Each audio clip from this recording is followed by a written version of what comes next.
Guys! So for today's video guys, pag-uusapan natin kung paano nga ba magbayad ng ating niloan sa home credit gamit ang ating Hello Money app sa online.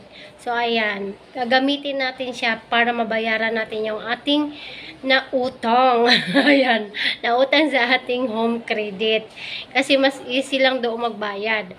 Tapos, 15 pesos yung kanyang deduction pag yun ang gamit mo. So, ayan na nga guys. Huwag na natin paangkayin at huwag na tayo magpaligoy-ligoy. Tara na, samahan nyo na ako. Let's go! Ayan na nga guys. So, nakapaglagay na tayo sa ating Hello Money.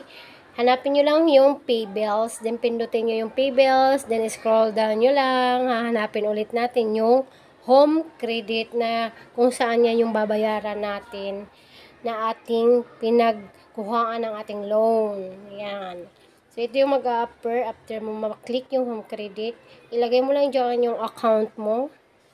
Then, after yan, kapag nailagay mo na, dito ka naman sa payrolls name, ilalagay mo yung nakapangalan or pangalan mo doon sa iyong home credit. Then, cellphone number, ilalagay mo rin yan. After nyan, ilalagay mo rin kung magkanong amount yung ibabayad mo doon sa iyong home credit. Then, continue mo lang, click mo lang yan. Confirmation payment, ito yon. Bago mo yun ma-submit, kailangan mo munang i-input yung password ng iyong Hello Money app. So, ito na siya. Naging successful na siya.